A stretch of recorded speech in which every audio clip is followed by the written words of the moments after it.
Thank you very much for this introduction. Thank you very much for the invitation to speak here in Thailand. It's a fantastic land, a country.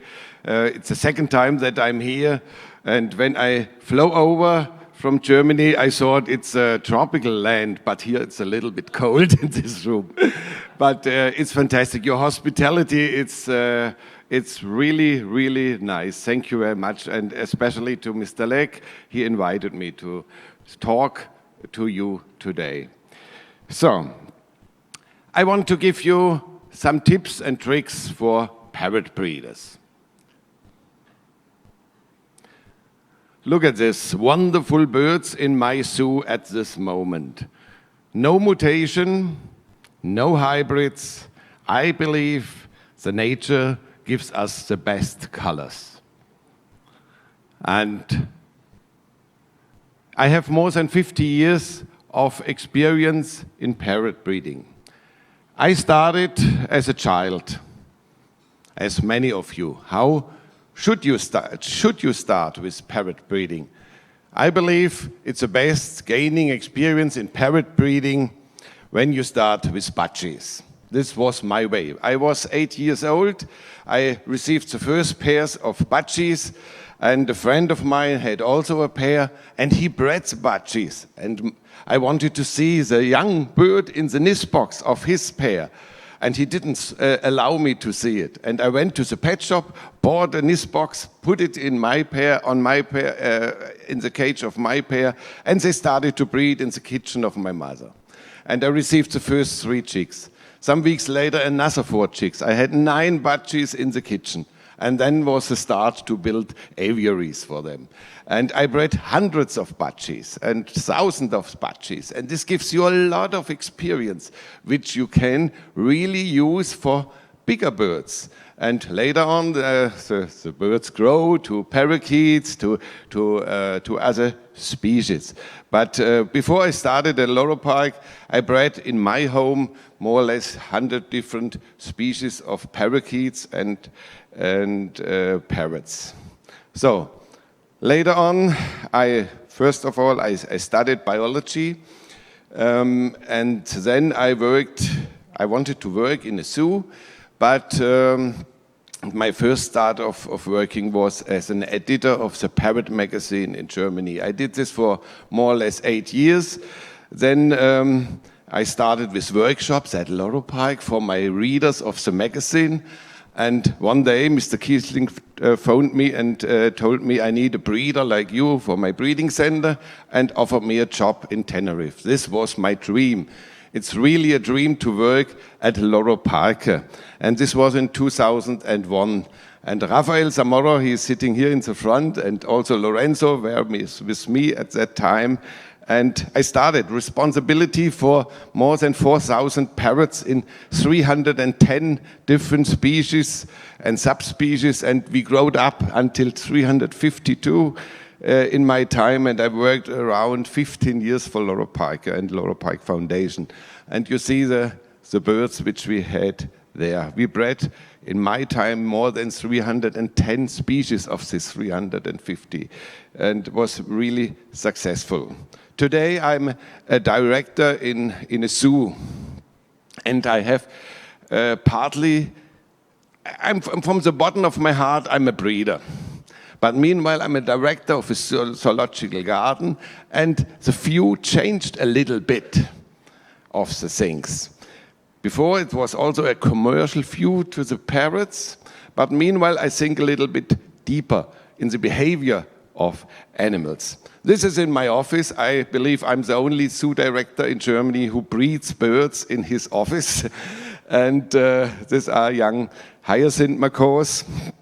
And this I want to share with you. You all know her, Jane Goodell, and I had the possibility to meet her last November.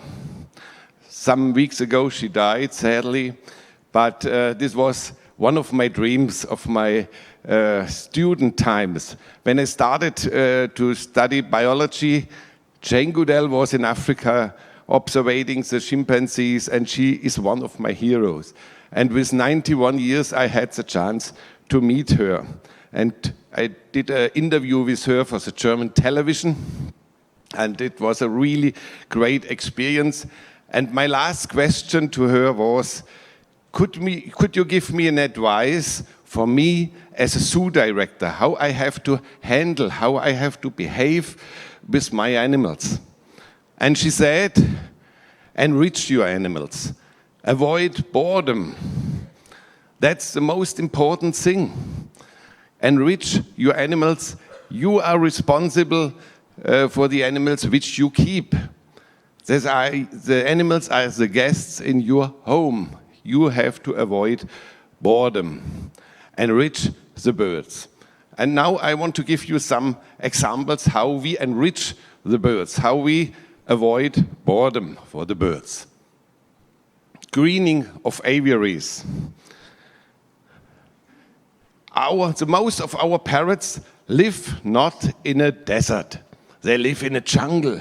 Everything is green, a lot of trees. And if I see a lot of cages, you have only 2 perches in, nothing else. This I don't like. You have to give them green where they come from. And okay, I know parrots eat green leaves and destroy the green. But if you plant this outside and the plants can grow in, then you have them always in a green surrounding. Like this, the left photo is from Loro Park. We have always some green between the aviaries. And this is from Germany. Also in Germany, you can plant green plants like bamboo between the cages. Or this is in my zoo, always some bamboo. This is always a whole year green.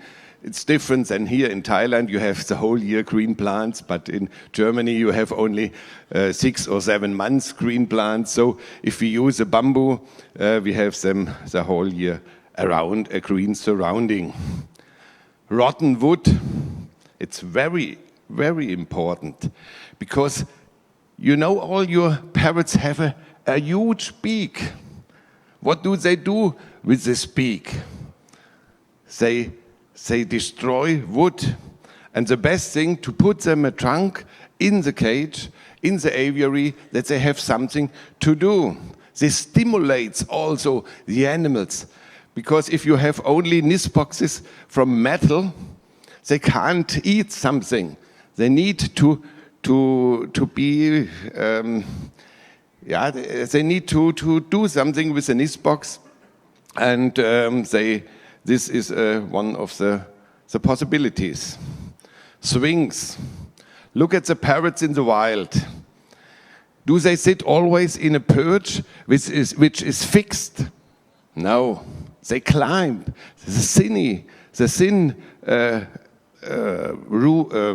thin branches where they sit. They climb, they go up, they go down.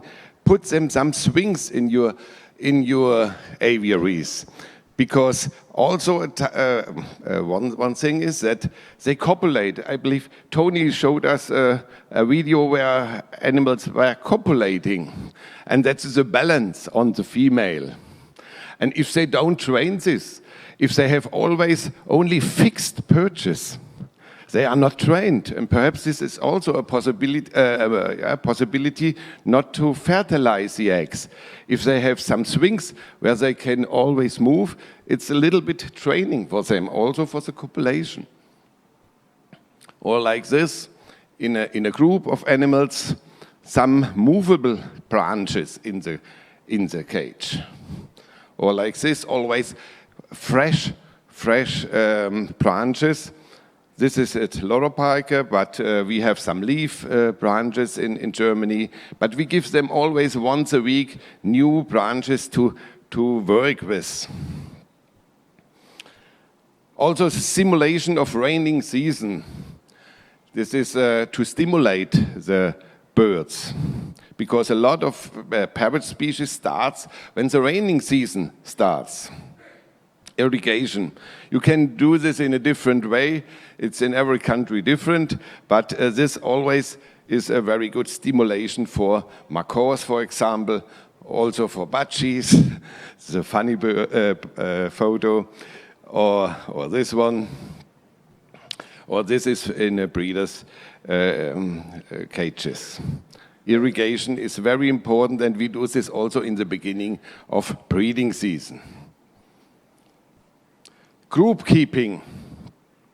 This entertains your animals also. The golden conures is a very special animal because they start really easy to feather pluck. Why? My opinion is they start very often if they have nothing to do, if it's boring for them. Because these birds are not bored. They are in my installation, in my zoos, but these fantastic birds, but they have another animal around there. Or in this aviary, we keep around 25 sun conures, and this is always a nice surrounding. We breed them in different nest boxes, and this works also, like this here. And we have a pair of Tucuman Amazons in this cage together, and look at this situation. The Tucuman male has a girlfriend from the sun conures, and his wife is sitting behind.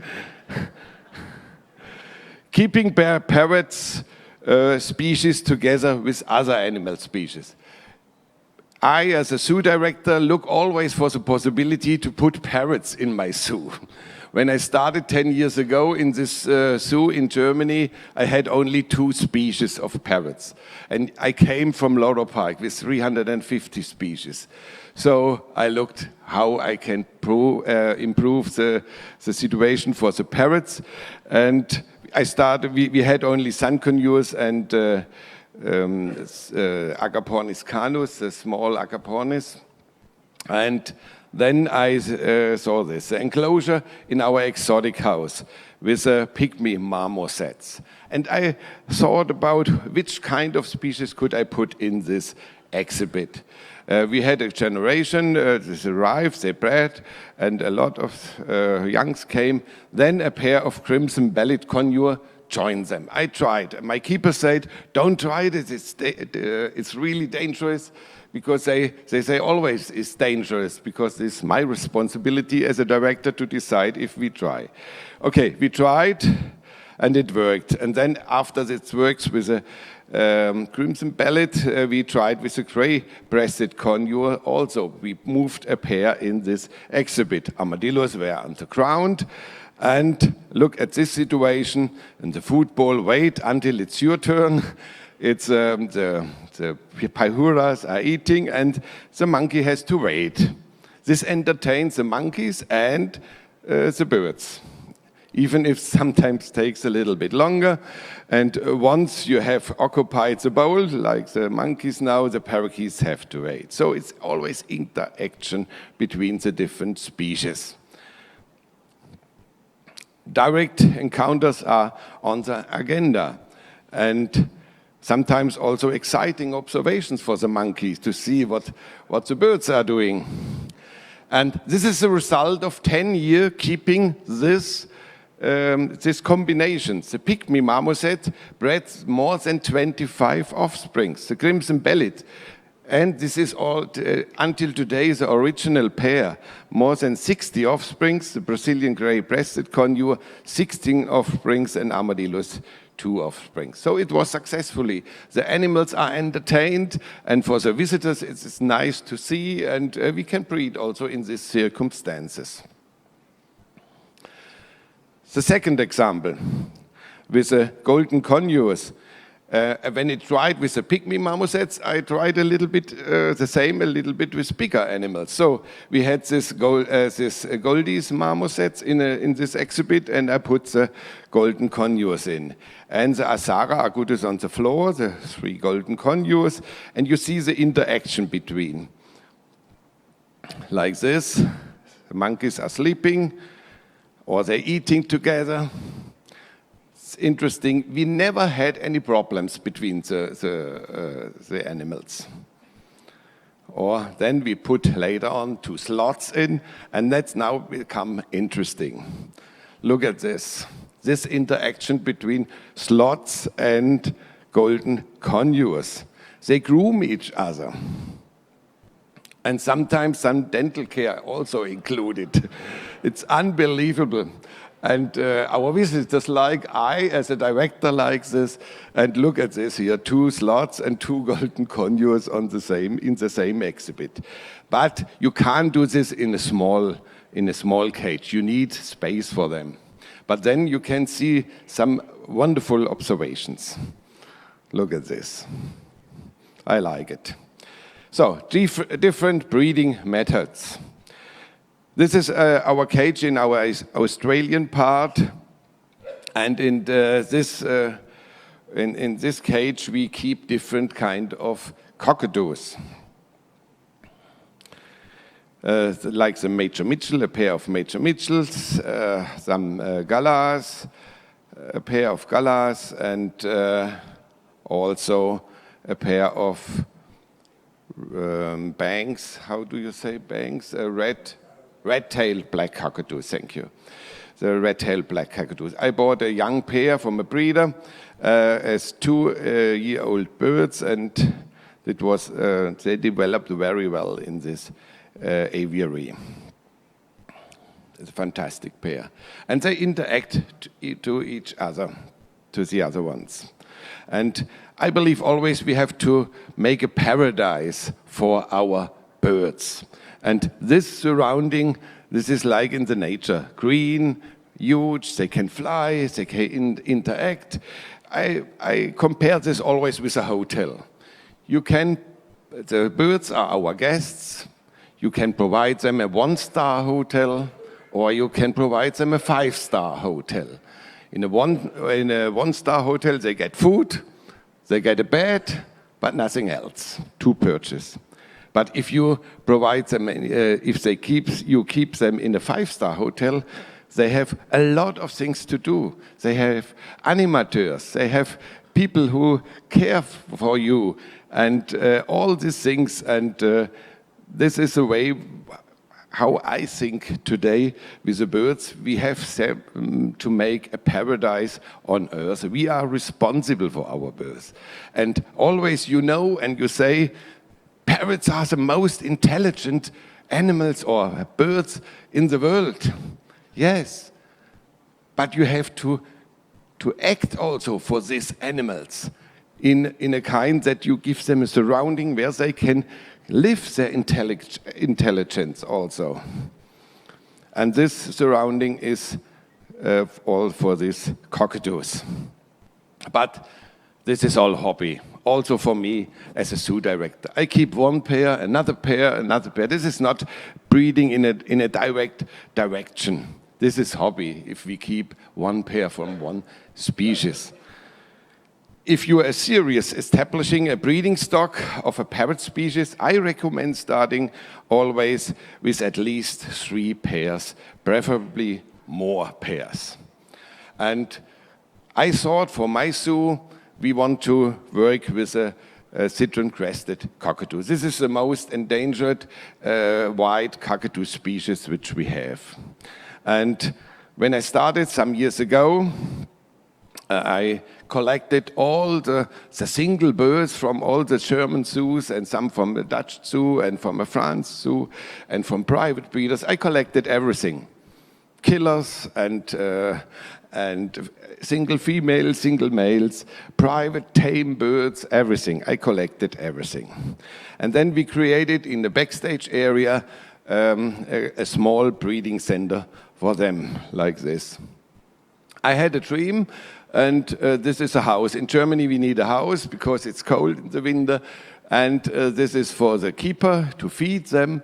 We have 5 cages here. This is 2 meter long, 2 meter wide, inside. Here it's an opening to the outside aviary. This is 5 meters long, 2 meter wide, and here we have some separations between, so they can't see each other in this area. This is open with mesh. They can see. But as Tony also said yesterday, the aggressive males, the females need to go behind a wall, behind situation where they can't see each other, and the same was here in this aviary. And we can open everything. We have 2 doors in every cage, and this huge cage, flying cage, 10 meters long, it's open, and in the beginning we put all together in this aviary, and then we closed the small aviaries. As soon as a pair was paired, we separated them. And we have only the citron-crested as a colony, but separated through this indoor cages. And the nest boxes are always inside, not outside where they can see each other, it's all inside. And this system worked very well in the last years. So some views in this cage. And if I bring now new birds in, I put it in front in this huge cage, and they can see and contact all the other ones. So here some images, the opening to the inside, and all with citron-crested cockatoos. And this is open, and this is inside, and also the nest box are inside, and they start really quickly to lay the first eggs. Not all were fertile, but we had also fertile eggs from 3 pairs meanwhile, and also chicks like this. And they raise them up. I don't hand feed them if it's not necessary. In the time of Loro Park, we hand feed a lot of things. The first clutch we took always out and hand feed them. But in this time now in the zoo, I do it only if it's necessary. Because I breed these birds for a breeding program, for a European breeding program, and in this sense we want to have especially birds from the parents. And we speak also about our mistakes. And as you know, they start also feather plucking in this system. But not the chicks. The chicks are feather plucked by the parents. And in the first time, I had a new pair, for example. This male on the left side is a wonderful male. I got it from private people. A very orange citron-crested cockatoo, and they laid after 5 months the first egg. And I was so happy, it worked directly. And this is a chick, he's growing up, a female. We took the test, and this female growed up, and it was fantastic. Not feather plucked, everything perfect, until the day when the young female left the nest box. Then the male cut the beak. I heard this from adult birds, but never before I saw it with a young bird which leaves the nest box. It was horrible. We have to euthanize him. And this is from another pair bird which was feather plucked, but this grow again after some months. So the solution is for this bird, for this male who destroyed the beak of the young, I let the male with the female, but I take him away always some 2 weeks before the youngs leave the nest box, and then it's not a problem. The female can raise up the youngs alone. And this was a case, this was last December. We had a new pair. They laid an egg, and they breed 8 to 10 days, and then they leave the nest box, and the egg was cold. And the keepers told me, what should we do? I told them, put it in an incubator, and I didn't think that this will hatch again. But it hatched, and so I have to hand raise again a little citron-crested cockatoo. But I socialized him really quickly to our other birds. We have a socializing cage here, and at this moment we have 12 birds in it, and the youngs come directly in this cage to socialize with each other. So this is our breeding program for citron-crested cockatoos. The best activity for your parrots to avoid boredom is to give them the opportunity to breed. This is really the best thing. Take notes on the side. This is always a thing what we have directly on the cages, that the keepers can write down directly everything. Also, camera monitoring is very important to have observation of your birds. I have to run a little bit, I see it. External feeding, so never go in the cage because if you can create tables which you can't turn around, it's always better not to disturb the birds in their surrounding. And always this is a kind for the African greys which we have. Here we go in the cage, but they don't breed. This is a movable dishes, a bowl. And this is also like in the nature. When they eat in the tree, it's always movable. So you can feed them also like this. Green food, dandelion. Okay, in Thailand, I don't know if this grows, but green food. Petra said the Amazons eat a lot of leaves. Give them green food, vegetables. That's interesting. And during our time at Loro Park together with Rafa, we had a student and we told him to give dandelion to all the 350 species. And 310 species eat dandelion and played with them and was enriched. Also a kind of green food for the birds as an idea. Flowers for all the parrot species. Also flowers is a nice enrichment, not only for lories, also for other birds like cockatoos or whatever. Here the hibiscus is always very nice enrichment. If the eggs are laid from the perch, this works always. In this case, I recommend only to use two perches, because if you have an egg-laying female, and if you put the net down the perch, it works really, and you can save and put it in the incubator. Aggressive cockatoos measures to reduce the aggression in males. This is when, in our time, when we put the wood between the cage, inside the cage, and my idea was we have 10 to 12 meter long cages, but this is no distance. Also 10 meters is not long for cockatoos, and they can see so good each other. They have no possibility to go in a corner or to go outside the view of the male. And then we put it this, but not until down the bottom, only in the half, that the birds can fly all the distance, also the 10 meters. And this helped a lot to reduce, but not to stop. Sometimes you have this aggression, especially in some cockatoos like Durkopsis or red-wended cockatoos.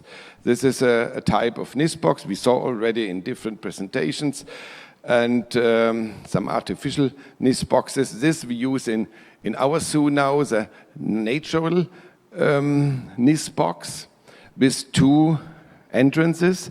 In the middle of the box you have a separation until this size, more or less. And I want to compare this brand new box and this box. You see the difference?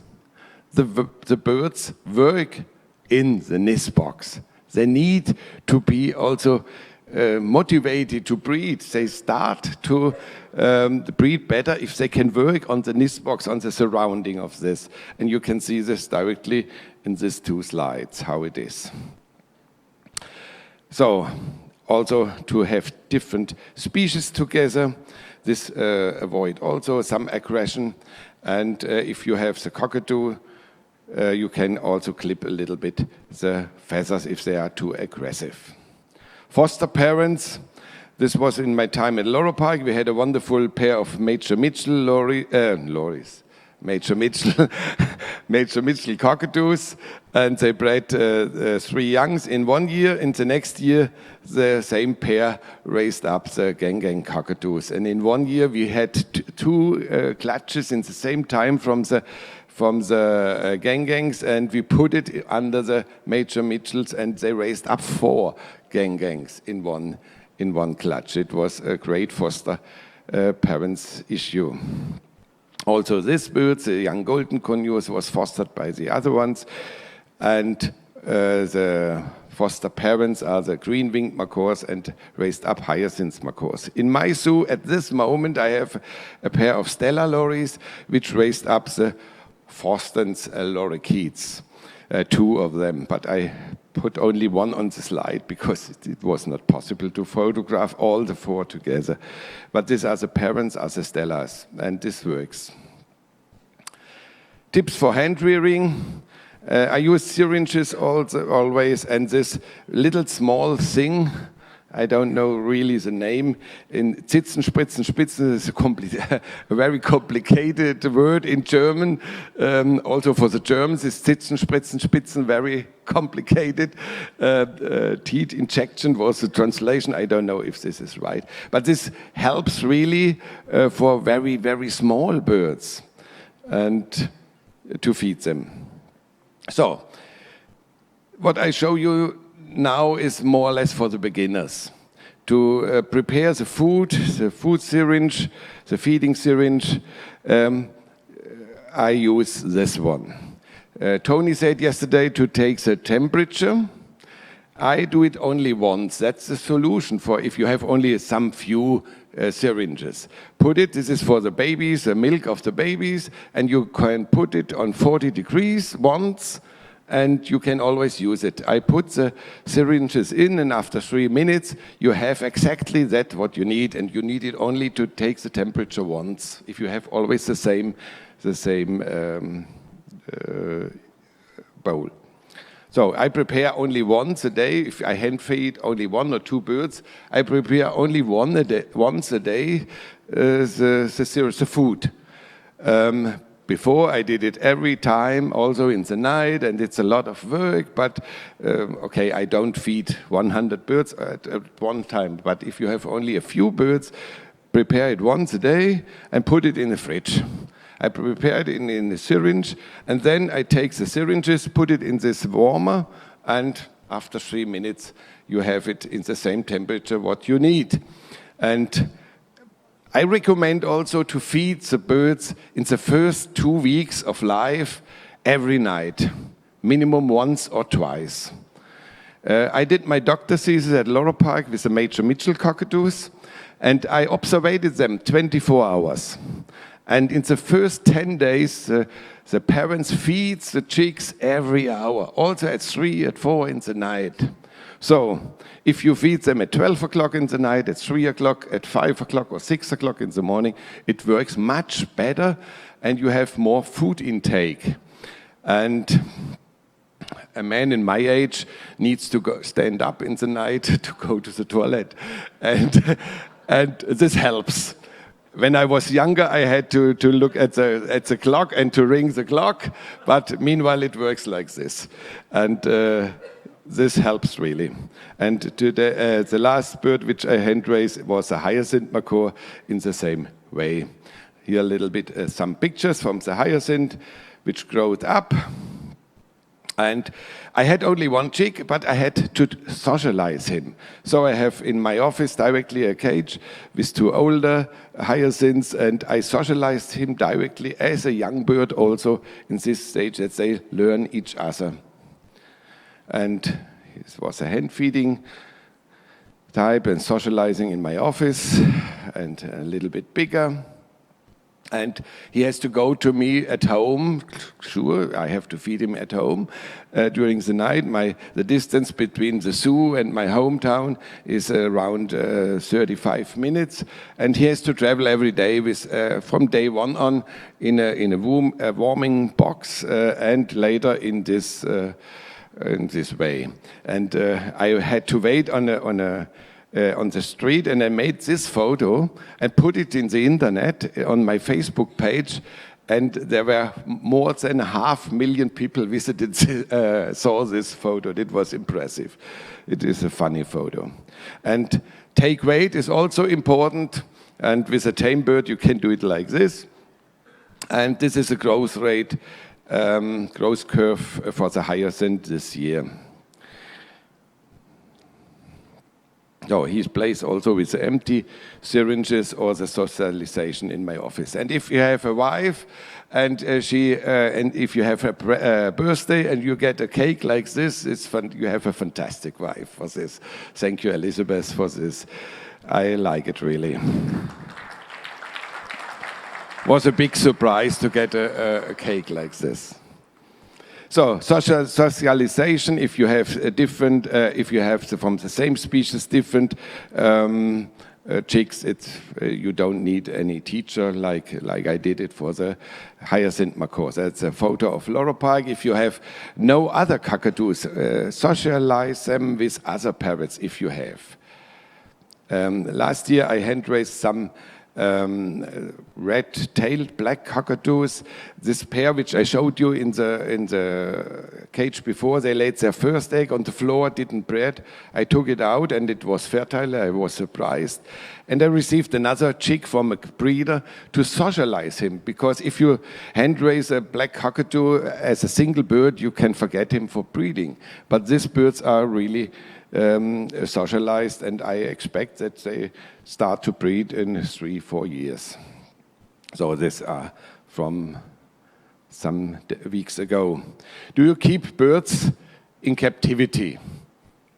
I ask you, do you keep birds in captivity? No, it's not captivity. Or do you keep your birds in a prison?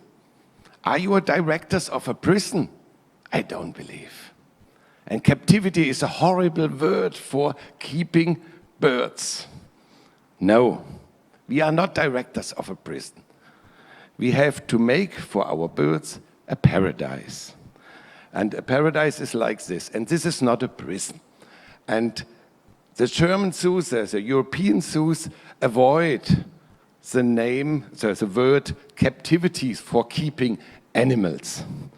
I believe we keep our birds in wonderful enclosures, and please don't use any longer the word captivity.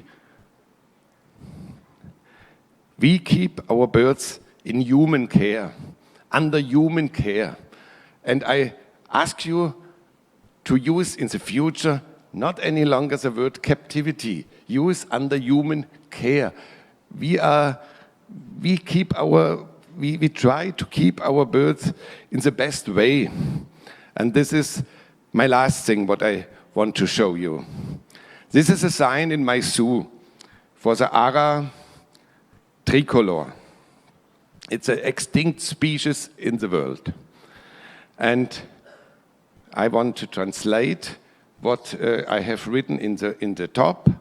We fighting extinction.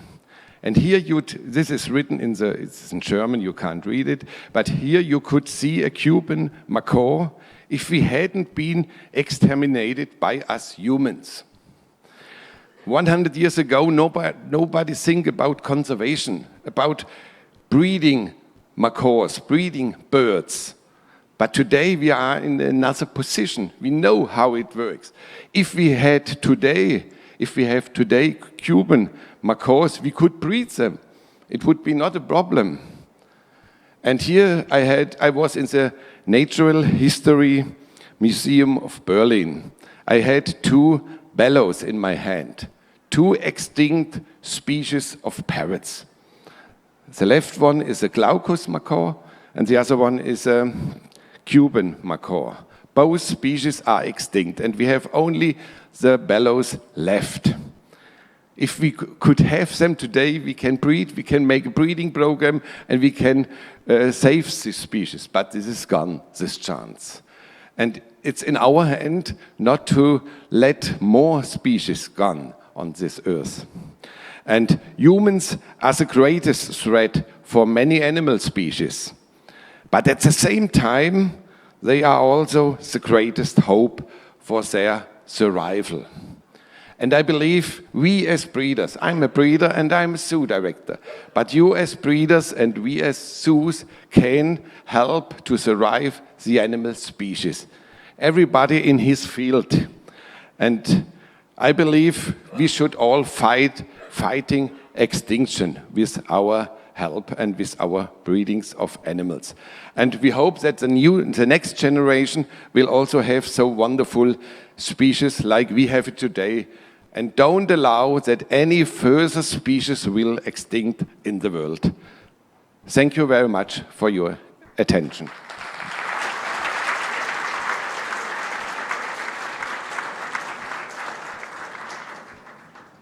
Thank you so much, Matthias, for your presentation. We still have time for questions if anyone has some on the floor.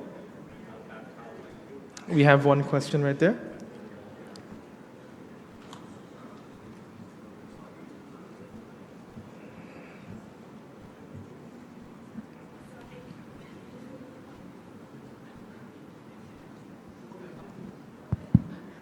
Hello, สวัสดีค่ะ My name is Ganapon Suriyapon. I'm the lecturer at the Biochemistry Unit, Faculty of Veterinary Science, Chulalongkorn University, Thailand. I would like to tell you that we are working on the genomics of endangered species, and we have construct the genomes of several. For the avians, we did it with the red-headed vulture. It is critically endangered. In the case that you would like to conserve the genome of the endangered species, we are welcome to collaborate with you. Thank you very much. Any more questions or comments from the floor? All right. Thank you so much, Matthias.